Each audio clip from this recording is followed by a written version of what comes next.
Le 22 octobre 2012, l'Union de cyclisme international a déclaré Lance Armstrong coupable de dopage. Et comment une telle légende a pu en arriver là?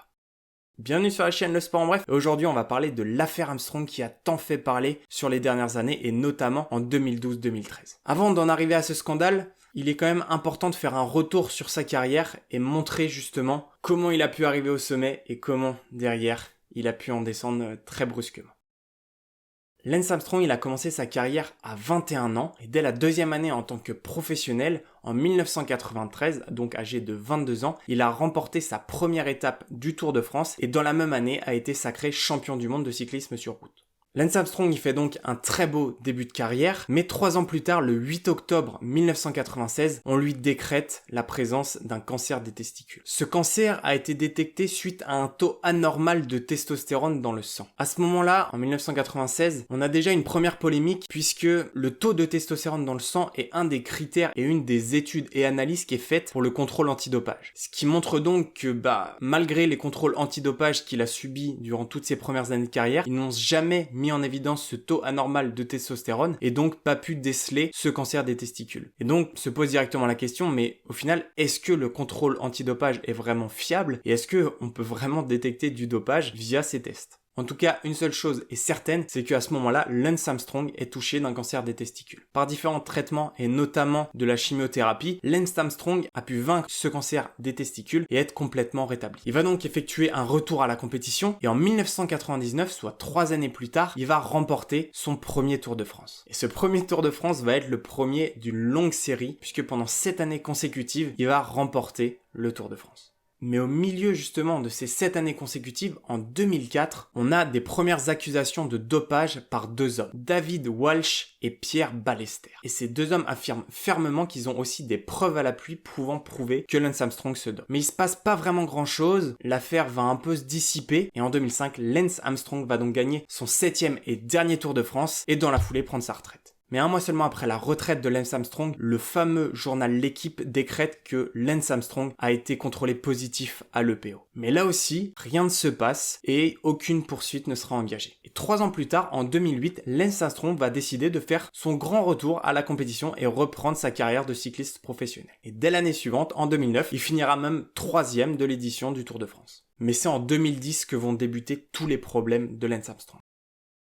Un de ses anciens coéquipiers, Lloyd Landis, qui a notamment gagné le Tour de France de 2006, va tomber pour dopage et donc être déchu de ce titre de vainqueur du Tour de France de l'édition 2006. Il va notamment tomber suite à un taux anormal de testostérone dans le sang. Lloyd Landis ne va pas nier longtemps les faits et va avouer que oui, il s'est bel et bien dopé durant cette période et donc il s'est bien dopé sur l'édition 2006 du Tour de France. Mais dans la foulée et suite à ses aveux de dopage, il va accuser Lance Armstrong de dopage, sachant que Lance Armstrong à ce moment-là est toujours un cycliste professionnel. Ce qui fait que dans la foulée, la Food and Drug Administration va ouvrir une enquête contre Lance Armstrong pour voir si Lloyd Landis a raison et si oui ou non Lance Armstrong se dope.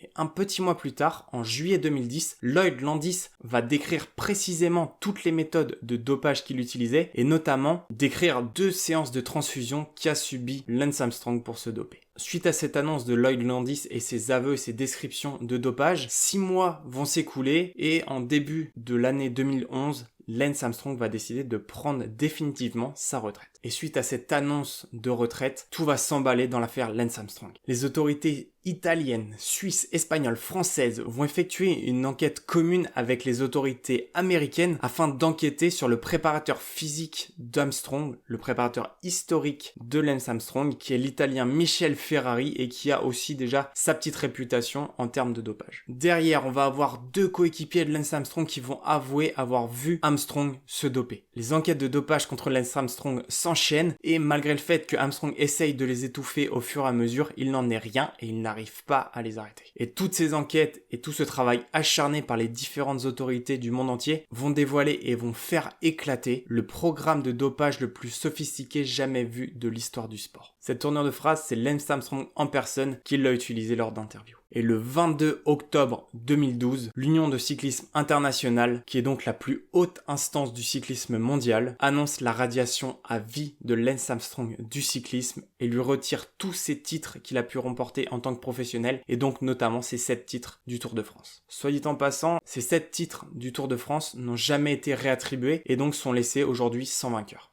À ce moment-là, et le 22 octobre 2012, c'est donc la fin brutale d'une histoire magique, d'une histoire héroïque qui est celle de Lance Armstrong. Et dans un entretien qui a été diffusé en 2013, Lance Armstrong va avouer au monde entier qu'en fait il a commencé à se doper lors de ses 21 ans, c'est-à-dire lors de sa première saison de cyclisme professionnel, et qu'il se bien dopé par sa propre volonté, et en aucun cas c'est son équipe ou des médecins qui l'ont forcé à se doper. Si tout ce sujet-là vous intéresse, je vous invite notamment à aller voir le documentaire Lance qui est de 3h20 qui retrace toute la vie de Lance Armstrong. Clairement, quand on voit cette finalité de l'histoire et son entretien ensuite, où il avoue s'être dopé pendant toute sa carrière, on se demande pourquoi Lance Armstrong il est pas tombé plus tôt, notamment avec les suspicions qu'on a pu avoir en 2004 avec les accusations de 2 hommes, ou même l'article L'Équipe dévoilant que Lance Armstrong a été déclaré positif à l'EPO. On se demande pourquoi il est pas tombé plus tôt. Mais ça, on le saura peut-être jamais, puisque c'est sûrement des affaires qui ont été étouffées aussi bien par l'Union du cyclisme international que son équipe, ou même toutes les personnes et acteurs du monde du cyclisme de l'époque. Voilà, c'est tout pour aujourd'hui. J'espère que cette histoire, aussi folle qu'elle soit sur Lance Armstrong, vous a plu. Si c'est le cas, n'hésitez pas à mettre un j'aime à la vidéo, à la partager autour de vous, et on se retrouve très vite pour une prochaine vidéo. Salut à tous.